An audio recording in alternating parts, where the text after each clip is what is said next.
just once. Can we get a normal game? Maybe I don't know. We end 11 players on the team. Maybe there's not some crazy scoreline. Maybe there's no comeback. Just one 90-minute stretch of a normal match. Rees, is that too much to ask for this club? It is, I'm afraid. All right, cool. We'll see you in 30.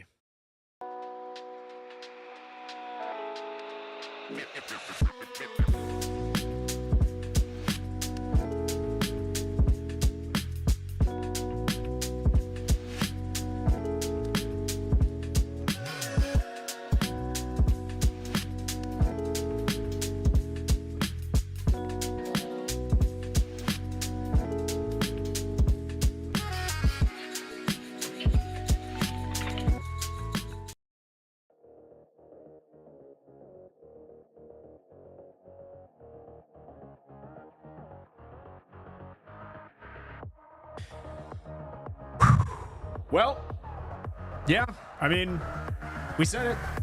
This club, never a dull moment. Nope.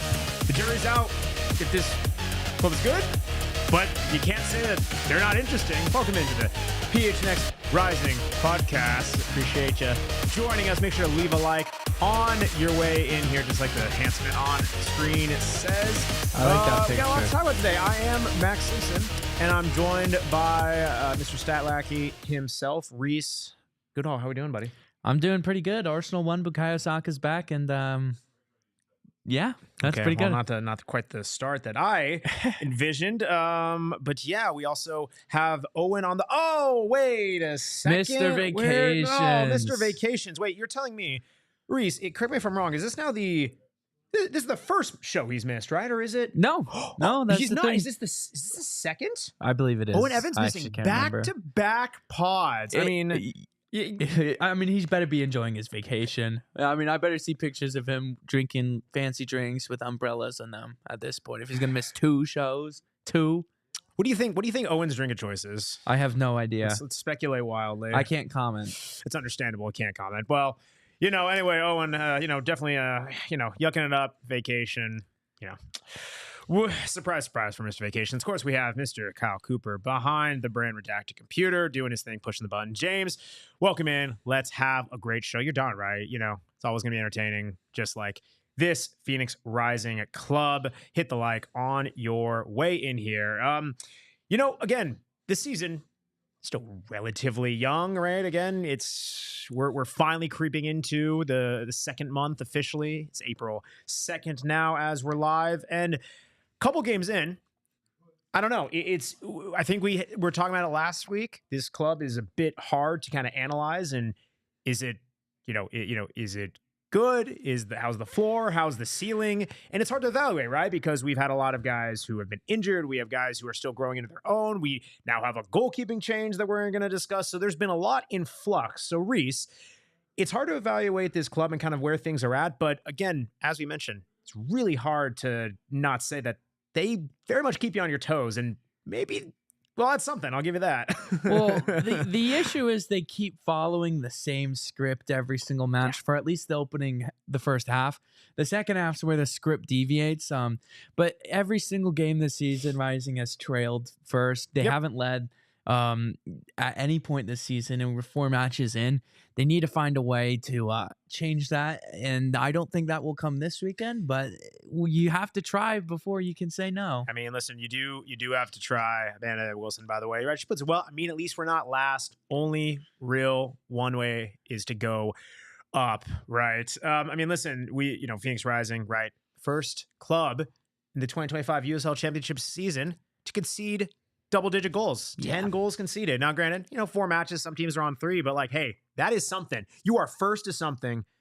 Phoenix Hang Rising. it in the rafters. Hang it in the rafters. Well, listen, we'll have to talk about, right, this club, right? Let's look at buy numbers presented by our friends at Desert Financial Credit Union, Arizona's #1 credit union, named by Forbes. Again, it's Phoenix Rising fall 1-3 away to Monterey Bay.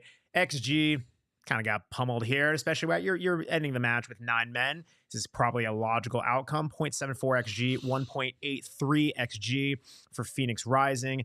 Possession FC did not win possession the battle this time around. Can't hang that in the rafters. It's mainly because of the second half, though. Yeah. Rising had 56% possession at halftime, and then had 34% possession in the second half. That's what happens when have you two end red with cards. 9 men. Yes, 45% possession overall for Rising, 55 for Monterey Bay. Shots, quite literally more, almost tripled. Goodness, 6 shots for Phoenix Rising, 17 for Monterey Bay. And then shots on target, doubled there, 3 for Rising, 7 for Monterey Bay. Listen, this is something where, again, there's a lot of caveat and context and nuance to this match when you're ending with 8 outfield players, which, 4 of which are teenagers, 1 of which is an assistant coach of yours. Yeah. It's a wild match.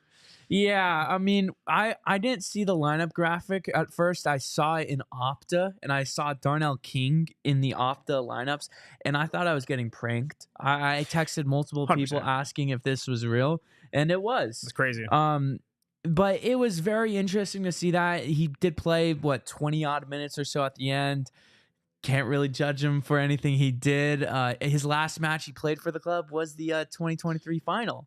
And who remembers that? Dear gosh, do you want to feel that's seems like ages ago? Yeah. Oh my gosh.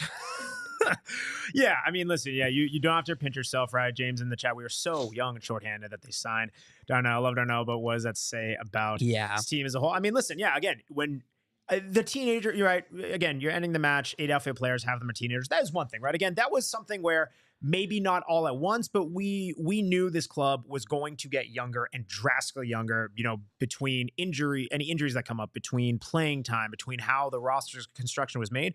We knew that you are going to have to play a lot of your young guys. Now, granted, that many on one time, coupled with the fact that you are turning to an assistant coach, that was not quite in the script. I mean, Rees, and we'll talk about this game and go through some of the moments, but I guess overall, how much do you take away from a match like this?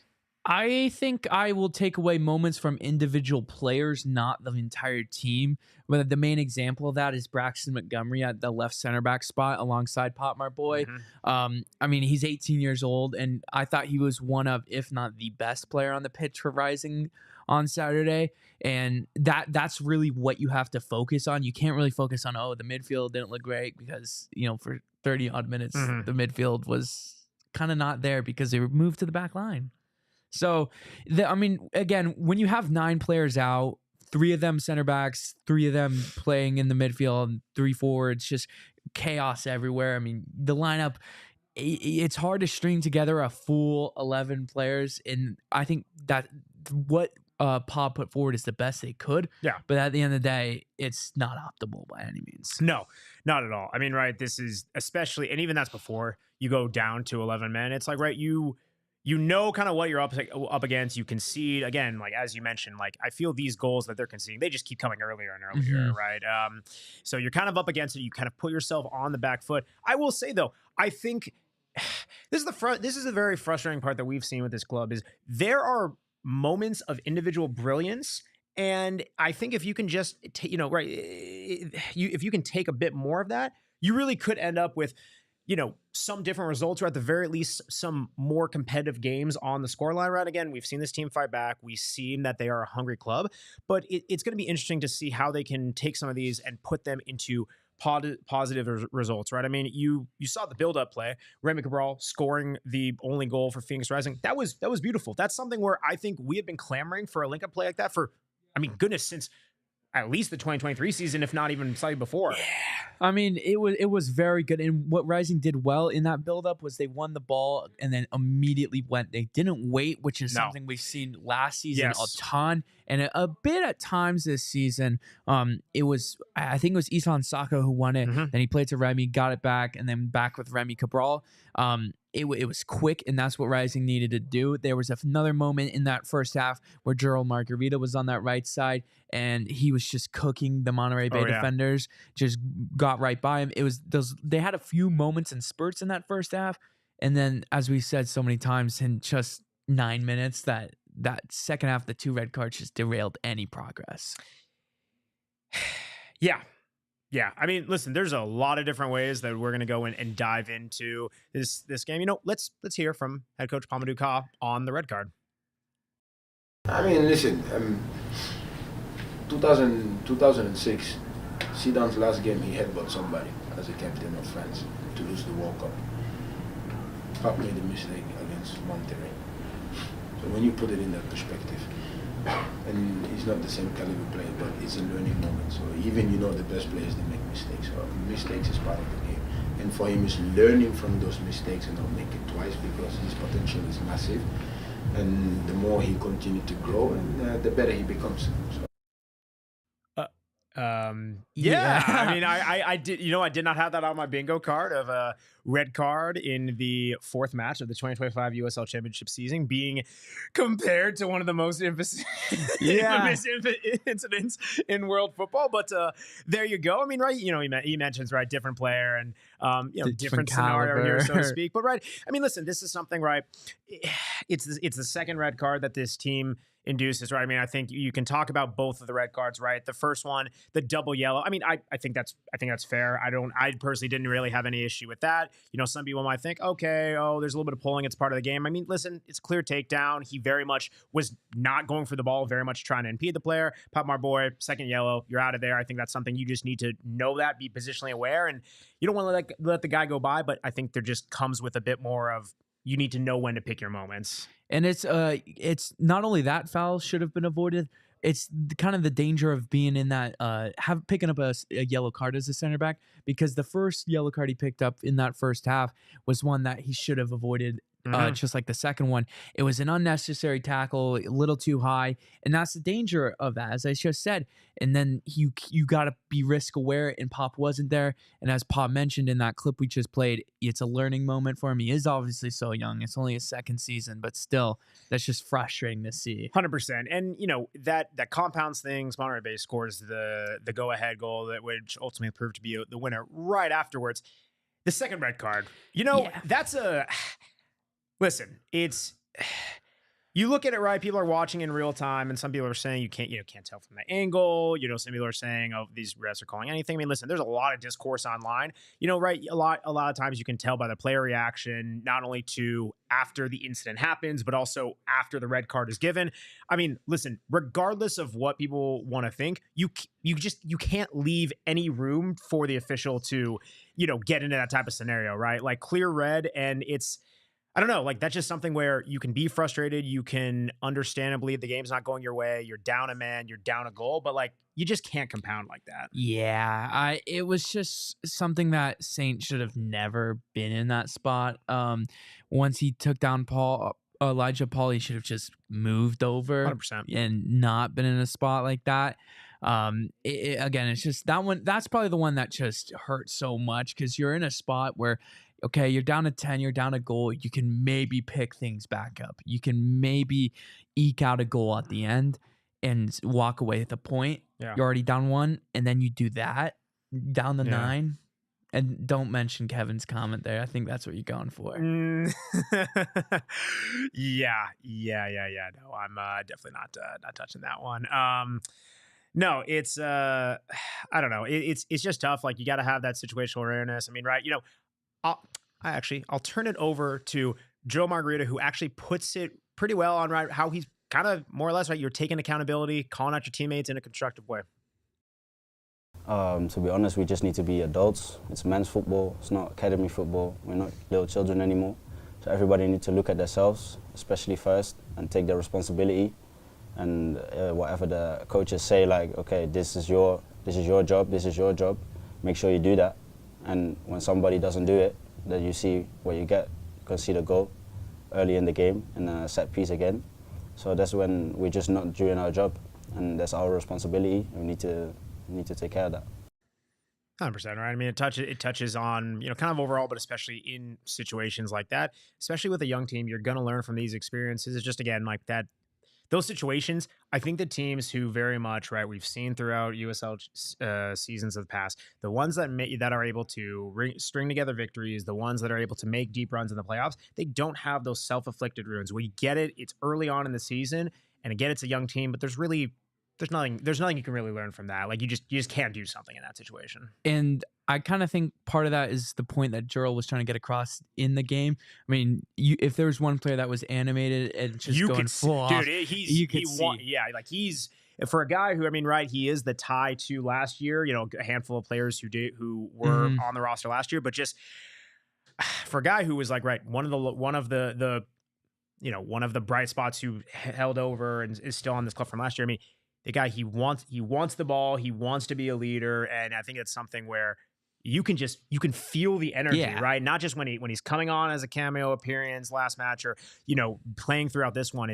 He's a guy who he not only wants the ball, he demands the ball, and he demands more from his teammates. And listen, it's not easy to call out teammates like that, right? It's like you need to look yourself in the mirror. You know, this is men's football. This is not academy football. And like, is that a shot on the age? Possibly, but even just from the demeanor, that's something where you got to be able to rise to the occasion. And he's not sugarcoating it at all, which is what you need to see. That's the only way you're going to teach a lesson. You know, you can't make it easier on them because, you know, they're so young. And that Paul mentioned that, Gerald mentioned that. That's kind of the theme is, even though this is a young team, they cannot be treated as young, or else they will just continue this slide.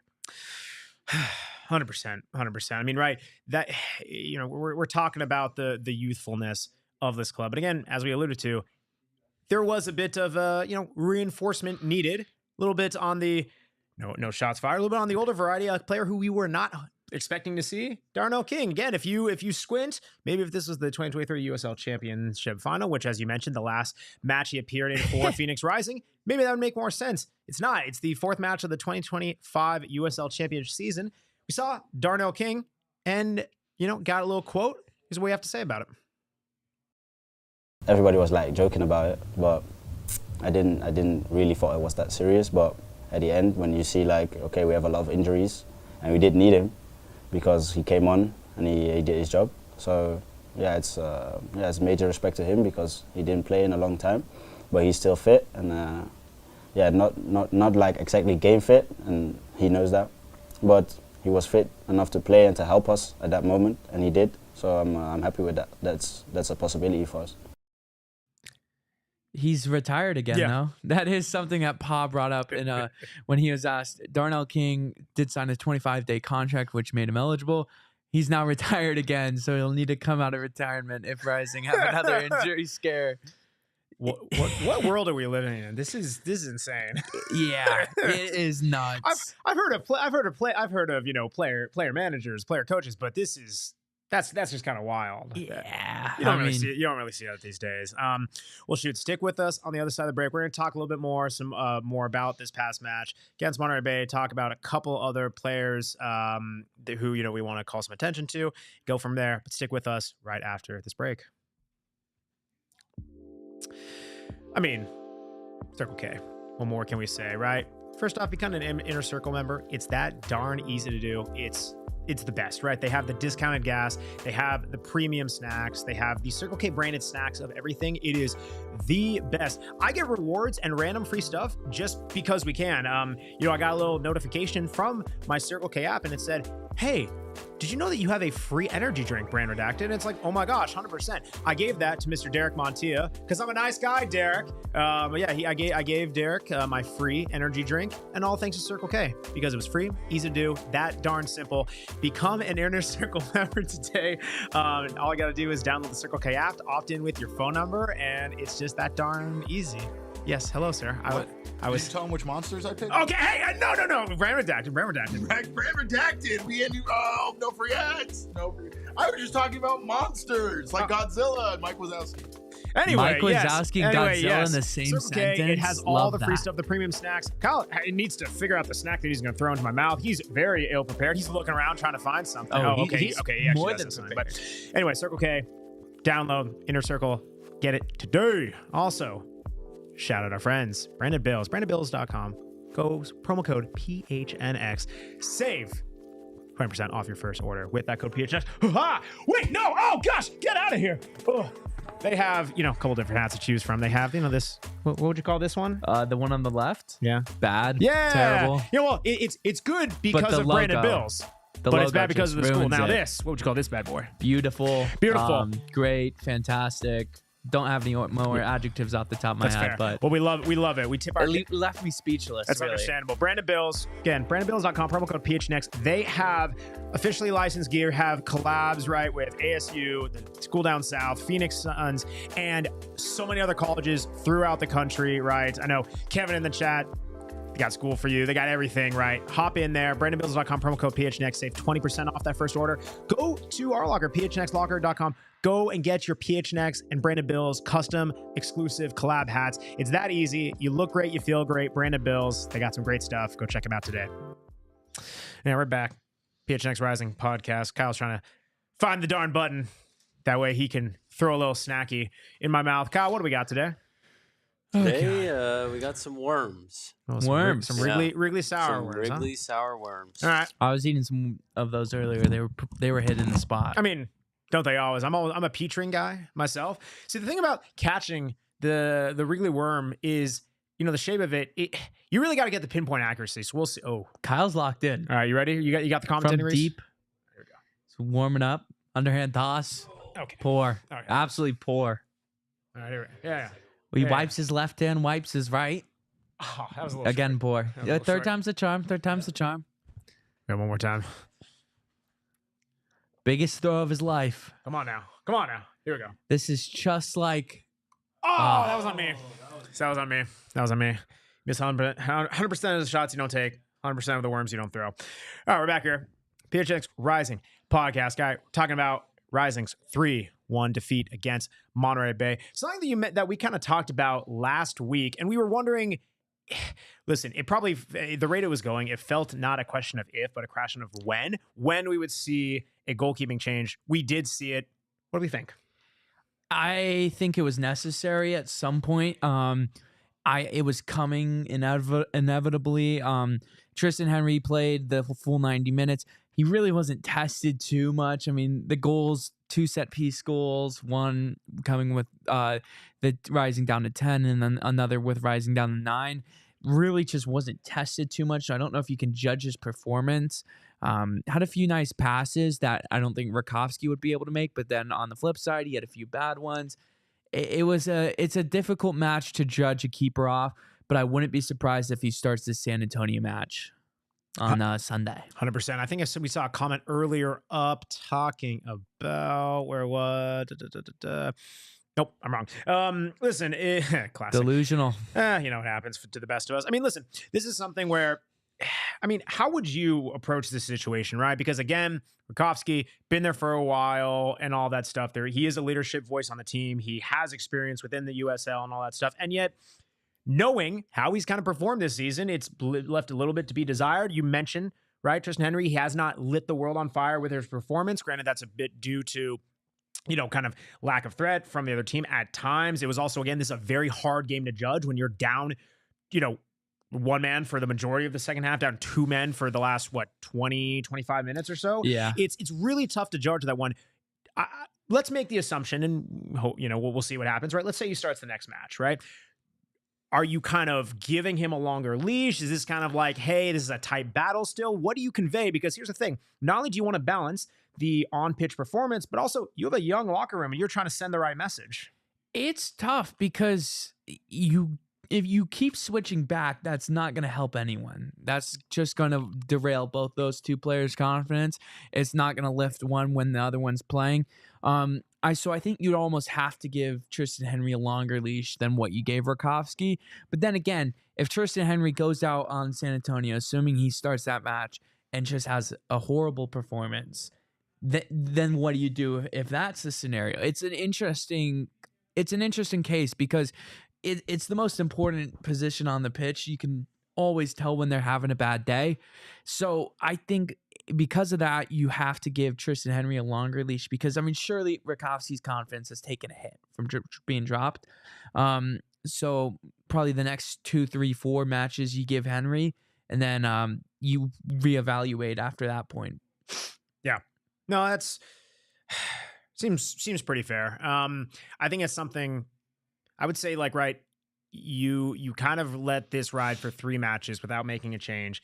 I think all else being equal, at minimum, kind of have to at least give 3 matches, try to match the sample size and kind of go from there. But I would say if you make another change, listen, you got to do what's best for the club, and no one's saying that you can't switch every week, and I'm not by any means suggesting it, but I think from a stability standpoint, especially knowing how in flux the back line is being, knowing that there's going to be guys who are missing this upcoming match, I think at some point, if you make another change after this one, you got to have to stick with it for a bit, because the last thing you want to do is with a team who's trying to come together, you're lacking a lot of chemistry because you're switching out, every position is important, right? All 11 are, but especially one that is so, like, there's one of one. There's only one real change you can make to a goalkeeping position. And it's not changing style. It's pretty much another goalkeeper. Yeah. And I mean, I'd point back to a few years ago when Rising had Andre Rawls, they had Ben Lunt, and it was literally every other match one was starting. And you can't get into a flow when your starts are that broken up. And then Lunt obviously got recalled back to, I think it was with Cincinnati at that point, and Rawls picked up form and was one of the best goalkeepers in the league from that point out. The constant rotation won't help anyone. You got to, as you mentioned, if Henry does get dropped, you just kind of have to stick with that decision. And then if it comes to that point where it gets that bad again, you almost just have to bring in a new guy. I don't think it'll get to that point, but if it does, that's what. Well, Fat Kid says he'd rather have Ryan Flood in goal than Tristan Henry. I mean, he does have a cast on his hand, so like maybe he punches the ball better. That's a take. By the way, we do see the Open Cup discourse in the chat. We will bring to attention. We're going to have an Open Cup segment later in the show. Oh yeah, Portland Hearts of Pine are in penalties after drawing Hartford Athletic 1-1 in regular time. Again, New England derby. Yeah. By the way, Portland Hearts of Pine got a red card in the 96th minute in extra time, scored an equalizer down a man in the 117th minute, and as I'm looking, they are currently oh my gosh, they're about to lose on this penalty is great. This is great if you're listening. That my gosh, Hartford Athletic just had a penalty saved. They just Harry Kaned it. Wow. Oh my gosh. Wow. Goodness, what a cup set. What a cup set that'll be. Again, we're going to get more into Open Cup later, but we'll keep you on that. Let's go. This is why we love the Open Cup. Oh yeah. Absolutely. Yeah, I mean, kind of closing out that discussion. It's I think very much this team as one of my really bold predictions at the beginning of the season, right? It's going to have a different starting 11 for a while. We already know it's going to be the case next week given the red cards. I think it's going to take a while to figure out where this best starting 11 is, give them some time to gel. And I think just, as the goalkeeping situation is in flux, you just want to try to find stability within that as best you can. But, you got to kind of pick your anchors. You got to pick which positions you're going to move on from quickly and which ones you're going to give a longer leash. Goalkeeping, one of the guys you're going to hope if you give them a long enough sample size, they will emerge. We'll see. Yeah. I mean, I have to agree. Okay. Anything else from this match you want to take away? Just a shout out to all 4 academy kids. I guess Jamison Ping doesn't quite fit into that now because he's a professional, but Jamison Ping, Braxton Montgomery, Cyrus Cowell, Pierce Rizzo, they all played in this match. Cyrus Cowell, 16 years old, Pierce Rizzo, 18. Montgomery, you talked on him. It's a sign of progress for this team's academy. I wrote about that in the article after the game. Is this team's academy a few years ago wouldn't have been able to do that. I know they were forced into in that New Mexico game, but it is at a different point, and it's good to see this club just continue to take strides like that. 100%. Listen, we understand, right? People can say, what about this club that they, should have signed more veterans, top end talent. And like, listen, I have always said those are very fair and real discussions that you could bring to the table, and those are fair points to make. But I will say it is very refreshing that they are playing the young guys, that they are building for the future. And even if it's something that may not pay immediate dividends, there is a vision. Yeah. Whether or not people agree with it, that is one thing, but there is at least, you can see what they are trying to do. And, it's at least, it's interesting. I will say that. I don't know if it's good or not at the moment. Time will tell, but it is at least interesting. Oh yeah, my gosh. Portland Hearts of Pine won it. They won it. Pens. Oh my gosh. Goodness. We love it. Definitely U.S. Open Cup. Better than the CONCACAF name a sporting competition in the U.S. Open Cup's better. I don't understand why it's not romanticized more, why it's not talked about more. I know. The Open Cup, it's the freaking best. It is.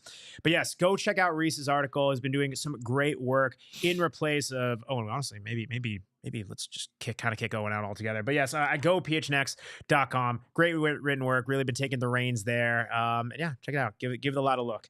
On the other side of the break, we will get to Rising's upcoming matchup this weekend, but don't go anywhere.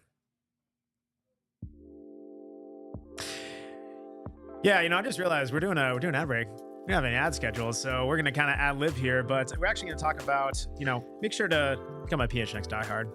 Got you covered there, Kyle. Go become a PHNX diehard. Have a good time. Go to gophnx.com. Become a diehard today. You get all kinds of great stuff, right? First off, you get a free piece of merch upon signing up, right? You get discounts across all of our events, everything that we're doing, merch, all the great stuff there.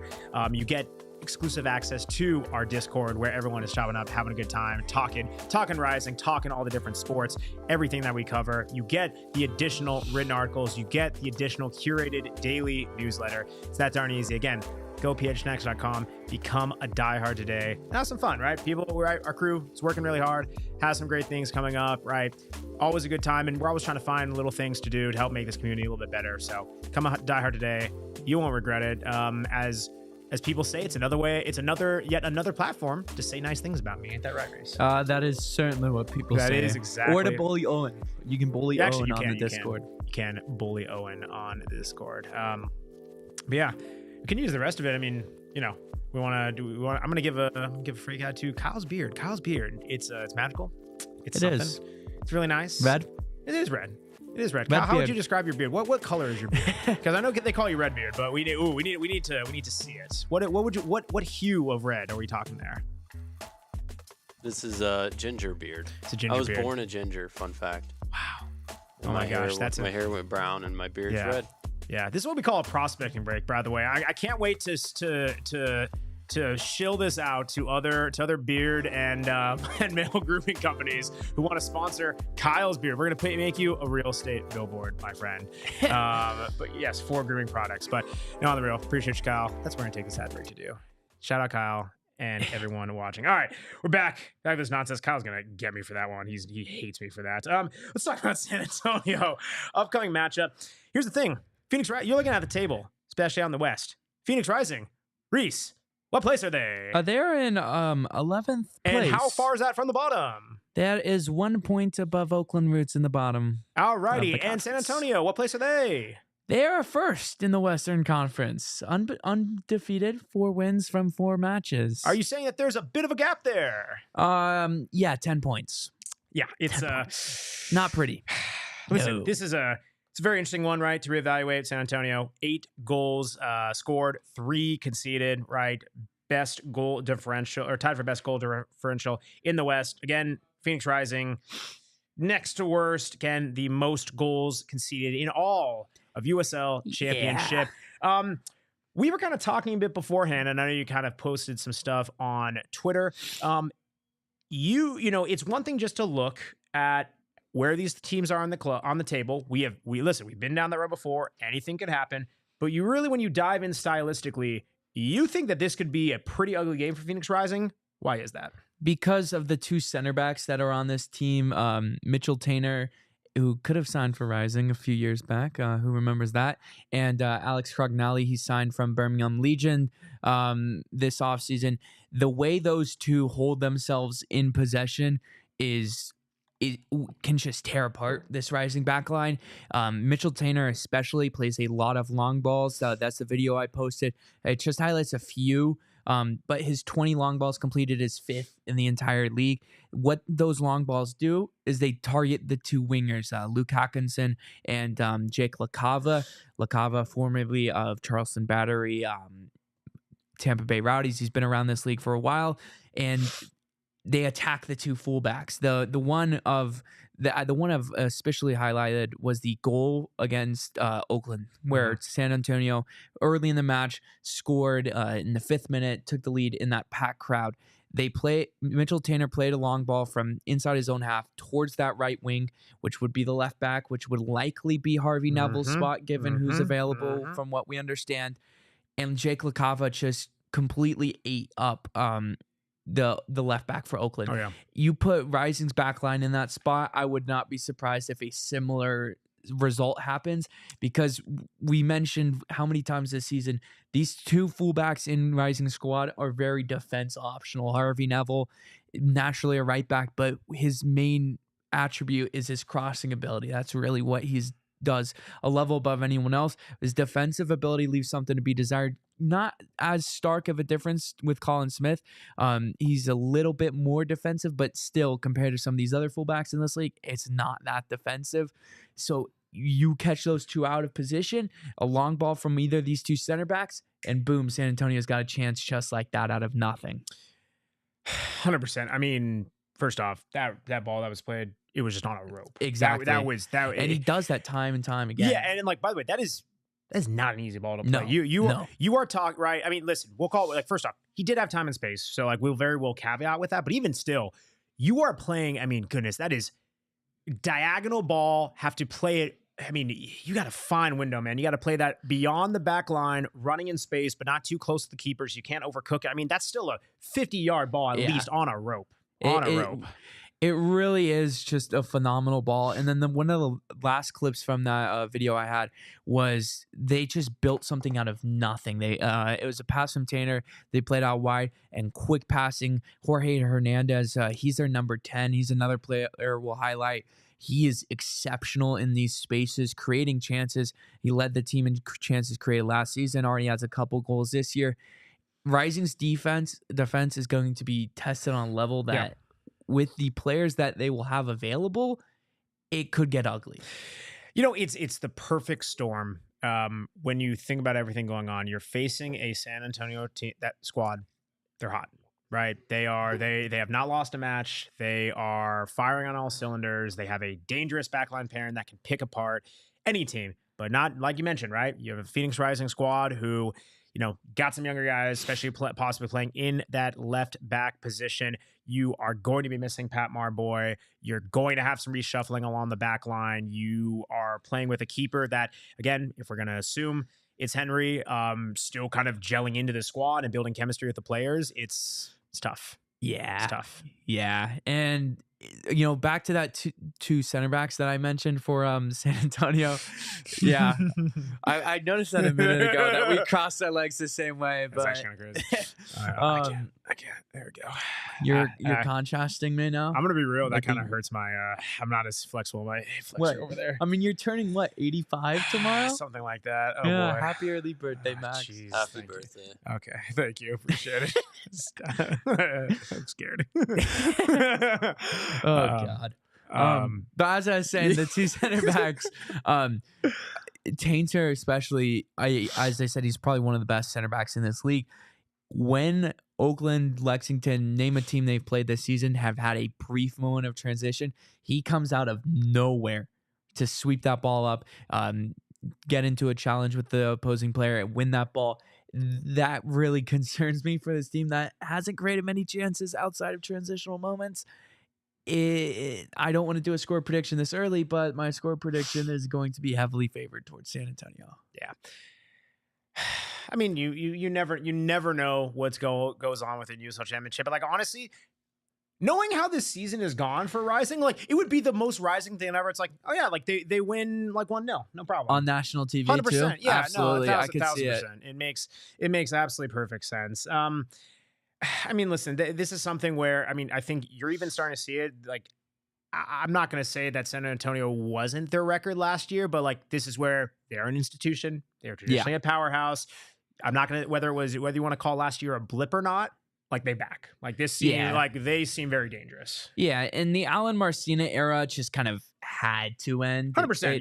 You peak, you ride your highs, and that can only carry on for so long. You see a similar-ish situation, Phoenix Rising after Rick Chance. Like it's just it runs its course. Yeah, that's actually a very good comparison. They have Carlos Llamosa in there now. He's done an excellent job with this team so early. I mean, we talked about how they are 4 matches unbeaten. The defense, we talked about them, how they're such a well-oiled machine. But they also kind of have the last couple matches, they've kind of had this Rising-esque, trail early, or I guess against Oakland they were is 1-1, but they fight in a lot of these matches. Against Lexington they went down 2-0, came back and won the match 3-2. That fight is something you kind of can't teach, but it also is instilled from day one at the same time. That total opposite. But what this San Antonio team, it feels like they're finally back after last year, like you said. Yeah, it's again, I think especially on national TV. I think this is making it be a very entertaining match. Yeah. I don't Yeah. even listen again. Rising in all of their matches, right? With the what's it called? With the last game notwithstanding, all their matches have been within either a draw or one goal deficit. Yeah. They only lost 2, down 2 men. And like, listen, this very much could be a competitive game. This could be something where Rising stay in it. I mean, especially if they're able to go, past the first 3 minutes without conceding a goal. Yeah. So you got to put yourself in the right situation. I think that's something where it sounds like easy, kind of like a no-duh, like, okay, don't concede so early, but especially against a high-octane offense and knowing that you are going to be kind of under the cosh, so to speak, with a reshuffled backline, with a kind of makeshift team, especially given where the injuries could or could not be. I mean, do you play a bit more conservatively to start off? Like, do you try to give yourself a chance, or do you kind of play your way? I think we've seen Rising play their way all season. I mean, last week they had 9 players out. They had, 4 academy kids on the pitch by the end of the match, like we said. They stuck with their philosophy, the whole match. Yeah. I don't think they'll ever stray away from that, for better or for worse, but I do think it is for better. It's fair. That's fair. Well, listen, you can hear our opinion on it as much as you like, but let's also hear from Jero Margarita on his thoughts on San Antonio. I think that they don't give up until the last minute. I think everybody saw that the last game they were like 2-0 down and they came back win 3-2. So yeah, that's a compliment to them. And now that we know that, we shouldn't do anything different. We just be the same and fight. Yeah. I mean, listen, you see, I mean, that's kind of the thing is this San Antonio team, they've won in different ways, right? The home opener, right? They're playing at home, win 2-0. Last 2 matches, yeah, it's only by a goal, but they're coming back. They're playing in hostile crowds and packed crowds. Like, that's the mark of a good team. You're finding different ways to win. And again, I'm not trying to say too early, but Phoenix Rising, I'm not saying they're finding ways to not win. But if you want to notch that win, you want to get a win within your books, you got to be able to, block out a lot of the mental errors. And especially as you're a young team, you got to be able to like withstand that early punch. It's going to be a real test. And that goes off what Juro said in the clip we played earlier about how this isn't academy football anymore. They have to be able to take that punch and find, a point. Really, the first 3 points is necessary at some point, because the stretch that Rising have to go on over April and May is difficult. It is not going to be easy. They've got Detroit, Sacramento, San Antonio again, a couple games against New Mexico. It is going to be difficult. And they need to get off the mark sooner rather than later, because you leave it late. I mean, you drop points against some of these good teams over the next stretch, and then you leave it late and have to make up ground late. That will not be easy by any stretch of the imagination. No, not at all. I mean, I think it's that time. You got a score prediction. I don't want to sound too negative, but I really like the way San Antonio plays their style and how the style contrasts against Rising. So I'm going to go 3-1 San Antonio. Okay, that's actually not as bad as I thought. I actually thought you were going to be a little more heavy-handed. Oh man, I mean, I kind of want to just. I mean, this team is so difficult to predict. I mean, I almost kind of want to go something contrary, or even I think it's going to be a close game. 3-1's pretty good. I'll go 2-1. I think it's going to be a close one. San Antonio is just too much too late on. I think Rising probably, I'm hoping they at least get off to a better start. Like, you got to give yourself a chance. If this club wants to have a chance to win, you can't just be lost within the first half. And I get it. There's been previous matches where they go in a halftime, oh, they're only down a goal, or it's a draw, or it's 1-1, especially, or whatnot. But like, you got to give yourself more of a fighting chance. You can't shoot yourself in the foot. Yeah, and Kevin's comment here is not following that advice whatsoever. 2-2 Phoenix. They conceded in the first 5, but then tied up in the last 5. I also honestly, that's I could 100% see that. 100% see that. I could see that, and I also think that would be huge for this club's momentum. A draw would be massive, especially bright lights, national television. If you're able to get a point away, it sounds simple enough. You get on the road, take your draws. And at home, get your wins. Like, listen, this club is fighting for their first win of the season. I don't think it's going to be against San Antonio, but I mean, I don't know. Got to give it a fight. What do you think, Kyle? 4-1. Wow. 4-1. San Antonio. Okay, I just want to clarify. Yeah. I just want to clarify. James in the chat, I'm so indifferent on this. I could go either way. Chat, drop in the chat what you're thinking for a score line. If you be so kind, give us goal scores as well. Hey, maybe Owen has a prediction. What do you think, Kyle? We got anything on there? Let's see. Yeah, Owen, what do you think? Let's see. I'm judging from that picture. He's not really as amused. That kind of looks like.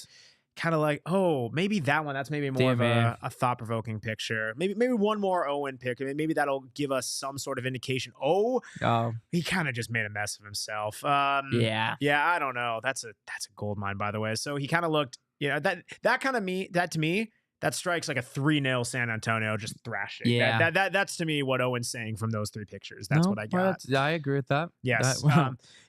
Devin in the chat asking about injuries. Any updates? Well, we're not going to tell you, but while you listen to head coach Pa-Modou Kah.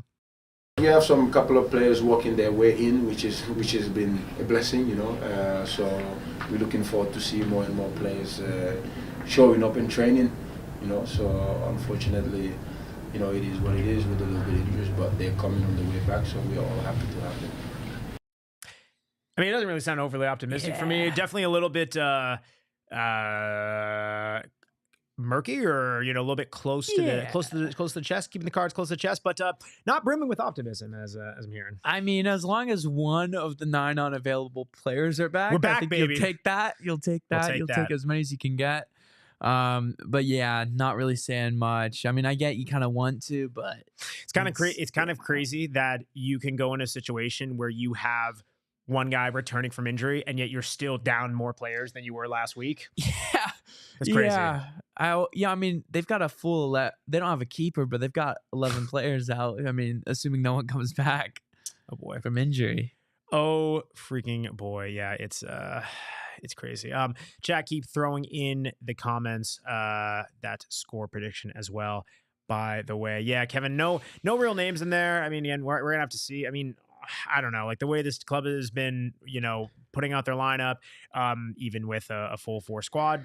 Who knows? Like, your guess is good. Yeah. We are at the point where, regardless of injury or not, your guess is as good as mine. Who heck half of the starting 11 is going to be? Yeah, I don't. Yeah, I don't know. I mean, like, I couldn't tell you.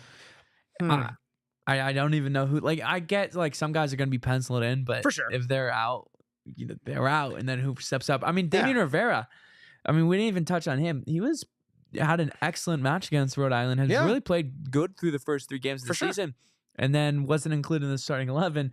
Was on the bench, so who really knows what happened there? And like, I get it. Like, there's always going to be a balance of giving guys time, but like, not fourth match in. That's I don't know. And like, listen, you gotta test the entire squad. You gotta be able to play deep bench, knowing that you're gonna be in cup competitions and whatnot, including the U.S. Open Cup. U.S. Open Cup. Best competition in any sport in the world. I mean, no honestly, doubt about it. Some are saying it's better than Champions League. It's better. Name a competition that involves sports. March Madness doesn't matter. It's better than it. This is the real March Madness. This is the real Even though March it's April Madness. by I mean, now. again, like where else can you go where live on the pod we are talking about Portland Hearts of Pine beating a USL Championship we club got in a live penalties penalty down a man. shootout right now. We do. The Chattanooga Derby.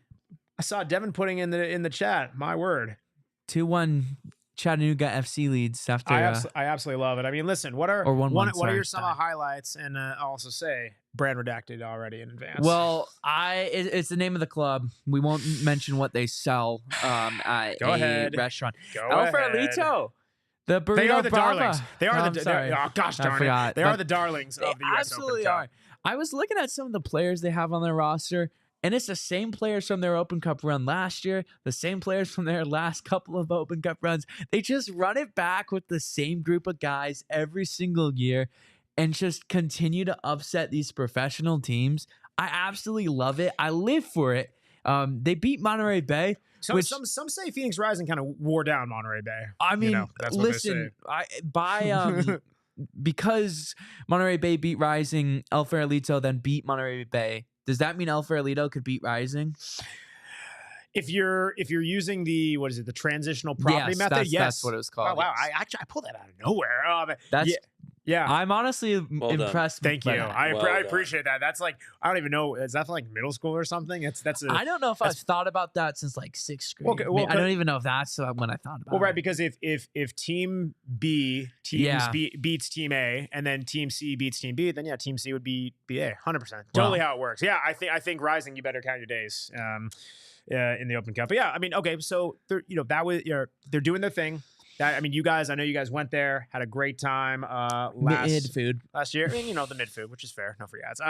But what else? What else do you like from the Open Cup? I mean, what's not to like? Well, what I'm watching right now on my computer, Chattanooga FC versus Chattanooga Red Wolves. It's probably the biggest story in the sport in this country, even though it is in Chattanooga, Tennessee. Chattanooga Red Wolves tried to kill Chattanooga FC and take their spot in USL League One, which they succeeded in. And now they're playing each other. The penalty shootout's tied 2-2. So that's fun. AV Alta beating LAFC. 2. That's who they played. Yes. That was a very fun match. AV Alta have a very neat stadium. It's a former baseball stadium, but they've done a very good job converting it. Yeah. And maybe that's who Rising could play in the next round. Yeah, Who knows? the Miami FC, big brothering entering Miami. 2. Yeah, no Messi for either of those teams. What is he doing? Does he even play? Yeah, it's just shameful, isn't it? Let's see. What other matches? This pod is just devolved into guys just naming scores, talking about it. Des Moines going to go out to Omaha. That's a shame, but I also don't care because I don't like what Des Moines doing. I think it's dumb, and it makes the Cup look dumb. Yeah, Hot that's fair. take. Sorry. That's fair. I mean, listen, I think the beauty about this is like you get to see first off some like amazing crests, some amazing team names from out of nowhere. Like I didn't know there was a Duluth FC. No, there's a Soda City. Oh yeah, Don't even know what that is. Yeah. There's a New York Pink Pensiprian. Thank you. That was a big word for me. Pensiprian Freedoms. Pensiprian. Heck of a squad. Heck of a name. Kevin. You know who Westchester has though on their squad? They have multiple Phoenix Rising legends. Or actually, I think it's just one. Prince Sadie. Prince Sadie plays for them. Oh no, they do have multiple. Toby Adewole plays for them too. Who remembers him from 2021? Goodness gracious. Kevin in the chat, brand redacted burrito team versus Oakland in front of 25,000 fans would be a fun game. Third round draw, or actually, so I think it's it is the third round. Sorry. That sounds right. Is tomorrow on Golasso Network. Is there anyone you want? So the way the draw works makes no sense whatsoever because this is the U.S. Open Cup and U.S. Soccer, but we live for that. We do. The chaos is team. Chaos, absolutely. Rising is pre-designated as an away team, which means if they draw certain teams, they could be home. Not one of those teams they could draw against and be away or be home to. But I'd like to see them go away to AV Alta, as I mentioned. Not that far, so you could make the trip and back. And I'd like to see that. I like to see all the new League One teams. So that's probably one. I don't want to see New Mexico United away. That's possible. No one wants to see that. Owen wants to see that. Owen's desperate to see. Owen said to me he would come back from vacation if it meant that Rising got New Mexico away in the cup. And that takes a lot because for as much as Owen loves his vacations, he loves New Mexico that even much more. Yeah, darn right. You're darn right. Let's see. Devon Sarasota has the best logo. And Des Moines 2-1. Wow. Oh my gosh. Omaha in a red. Goodness freaking gracious. Let's actually take a look, by the way. Speaking of Owen, we like to bless this show with some more Owen picks. Oh, yeah. Yeah, that's what happens when you go on vacation. What do you think of this one? Looks like he's checking into his flight to whatever vacation destination he's going on that week. The usual? Yeah. Okay. What else we got? Again, more checking into flights. He just loves flying, huh? This man. Okay. And wait, is he doing it again from a bar this time? I think he might be. Doesn't matter where he is in the world. Owen will be checking into his flight for his next vacation. He just looks like he's in like looking at him at a kaleidoscope or something. I think that looks like someone forced him to take that photo. Could be anyone. Yeah, could be. Let's take a look at one more for now. We got one more. Let's see what we got. Oh yeah, play the hits. Play the hits. Can we zoom in? Can we zoom in on the What is that on his shirt? There's no way Owen Evans would. Did he spill on his shirt? Oh man. Oh, messy I didn't even Owen. notice that. I didn't even notice that. Messy Owen. That just changes my perspective. But he of looks him. really sad about it, right? Maybe we look at his face. No, he doesn't know what's going on. Oh, Owen. Oh man, that's the. Oh, that's good. Oh, you gotta love it. You gotta love it. Yeah. Listen, it's this what this pod's about. It's giving Owen a hard time. Mr. Vacations himself talking about the U.S. Open Cup. You think he's up watching it? I don't know. I'd probably see him in the chat or him blowing up my phone. No, or well, something. I mean, just Open Cup, not the. Okay, just show. making sure. Yeah, you can't get that sicko away from it.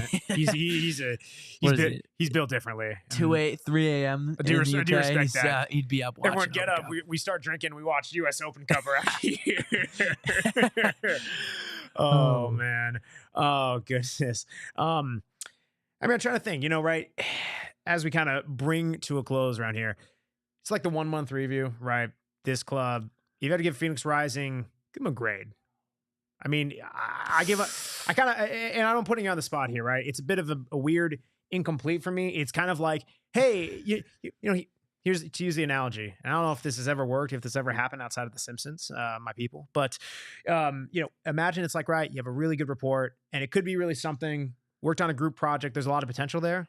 And then your dog ate your homework. That's kind of what I'm feeling. Well, see, I was going to make a comparison. So at the Cronkite School, if you have like anything factually incorrect in your report, you get what's called an E. All right.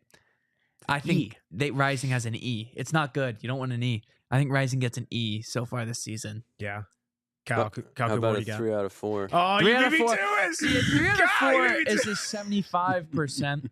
Which, when Max gives it to his poor interns who slaved away, just working hard, it's awful. But to give it to Phoenix Rising on this season, that's a little too high. That's a little too high. Get that camera off me. Oh, man.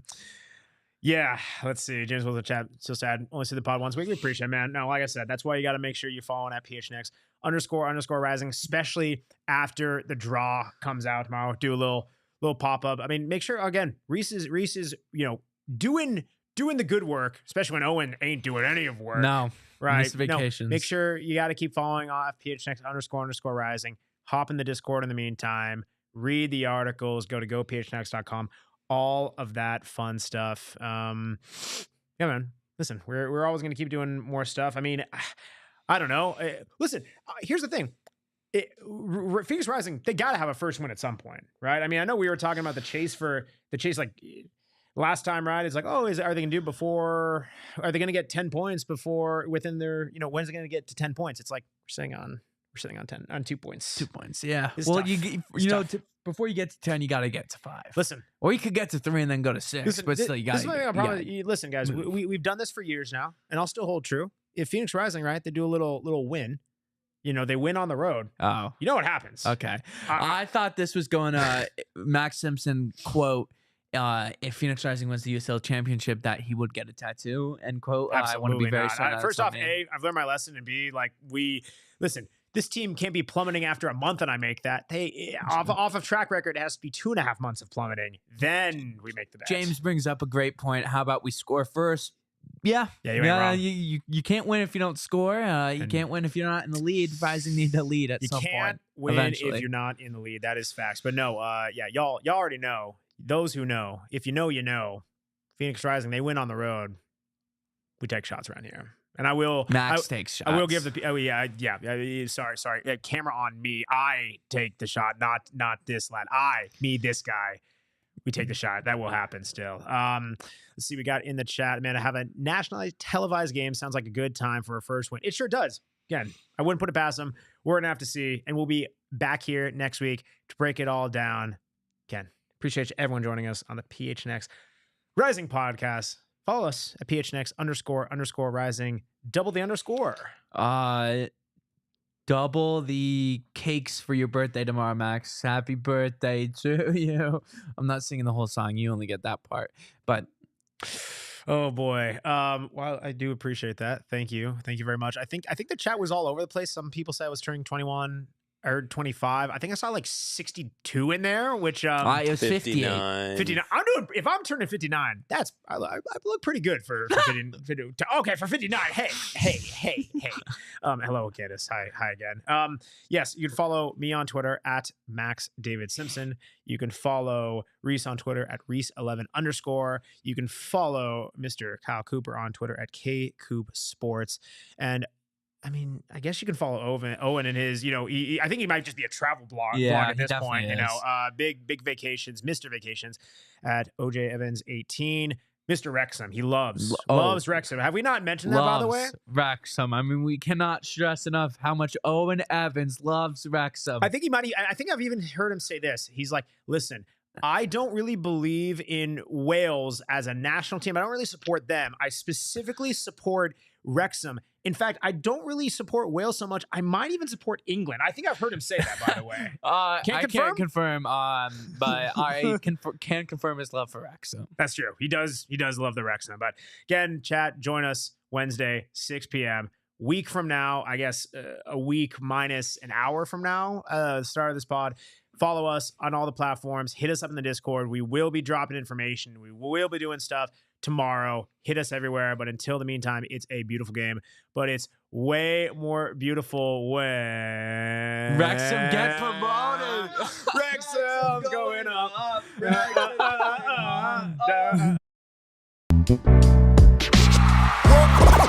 all silly like the mayor.